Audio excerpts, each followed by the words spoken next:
So, welcome everybody. I'm Jacopo Gorraci from Tuscany, the rural central part of Italy, and I'm here to describe the Tenuta di Paganico farm, the place where I have lived and worked for 16 years now. So, over the years, the path taken by my farm has been supported by a network of people and organizations that have allowed us to be what we are now, starting from the strong tradition of almost 100 years of history, but always standing to a constant innovation. So, I'm talking about the owner of the Tenuta di Paganico, Mario Novello Zelli, the real driver of all the transformation in this farm that has had and is still having now, but also the Institute of Life Sciences of Sant'Anna School of Advanced Studies and the Department of Agriculture, Food and Environment of the University of Pisa through projects supported by funds provided by the Tuscan region. So Tenuta di Paganico is located in the heart of Maremma district and it consists of almost 1,500 hectares. So it's possible to immediately understand the extensive vocation of the farm. So we had 1,100 hectares of forest, 100 hectares of rangeland pastures created mostly on fire breaks within the woods, managing annual or permanent pasture, and 300 hectares of arable land. So it's a long story farm, but it gradually transformed by breeding of local Maremmana cattle and Cintasenese pigs, from a tethering system and stall-tie type to a real organic free-range breeding. Now animals live and grades in a proper rotation strictly linked to season and climate, in which men integrate food only when ecosystem is not able to provide nutritional value, or in case of nutrient displacement. So all the animal feed is produced and processed within the farm, and we directly sell fresh meat, cured meats, preserved meat, oil, wine, beer, and grappa in our farm butchery shop. So finally, we offer also an overnight accommodation and farm tourism experiences. We started our idea of husbandry from our local talent, as we love to call her, the Maremmana beef breed that has co-evolved for millennia in this environment, showing amazing resilience and adaptability characteristics superior to other breeds we used to breed in the past, such as Chianina and Limousin. Obviously, the meat of Maremmana cattle provide high nutraceutical and palatability qualities, and for sure, all these peculiarities are not in line with meat industries, as they are strongly linked to a low yield slaughter, but close to the ideas required by an aware and inspired consumer. But here in Maremma exists a clear image in the consumer of the link between Maremmana breed on one hand and extensive breeding on the other. However, that could also be a double-edged sword, because consumer imagine that Maremmana meat comes from animal reared on pasture, while only cows, bull, and veal till 6 months of age are generally pasture-based managed.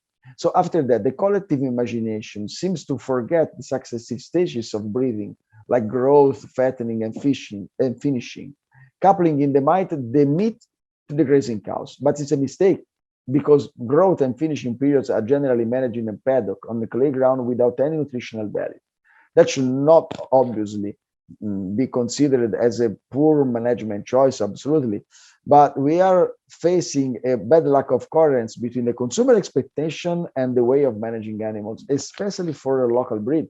So since 2016, animals have access to wood and pasture all year round for all animal ages, with no exception. And that's for us a very, very impressive challenge.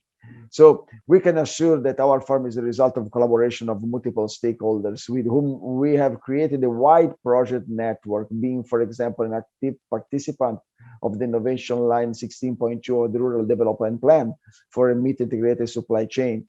That give us the courage and the knowledge to start the wood-based breeding project. So we were finally able to get the data of our new management. In addition, we had the possibility to design and build these two prototypes tool, a strip till seeder for grassland management. For example, in grassland, we can use for increasing legumes that are the least resistant and durable herbs in regrowth, and the mobile corral for Maremmana beef cattle. So a rotational breeding system also includes the realization of mobile containment structures able to follow the animal in their rotation. but we are also the head of an EIP-AGRI operational group called Newton, agroforest network in Tuscany, aimed at the creation of a regional network of knowledge for agroforest systems. And we are an experimental farm in an Horizon 2020 project called AgroMix, agroforestry and mixed farming system. But last but not least, we are the project coordinator of another called In Cima il Benessere. In English, it sounds like welfare on top.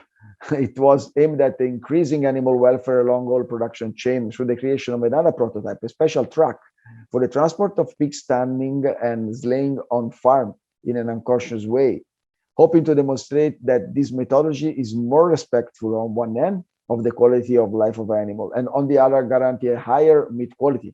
Today, this procedure is not legal in Italy, so we had to build a special agreement with local government veterinary services for having a final special temporary license. Obviously, I hope that this may become a common practice for our farm, and it could be represent a kind of trailblazer for other farms too. Finally, regarding the ecological component of sustainability, we had begun to quantify the life cycle assessment of our wood-based beef farming system in line with the EU goal of the low-carbon livestock strategy. So our first results showed that the assessment of the global warming potential of organic agro-silvopastoral Maremmana beef meat was almost 8 kilograms of carbon dioxide equivalent per kilogram of live body weight. So carbon sequestration by grids would then allow to mitigate a large portion, the 64% of the overall greenhouse gas emitted by meat production. That are very interesting and positive results for us, especially if we consider that grassland in terms of greenhouse gas mitigation potential is not still included.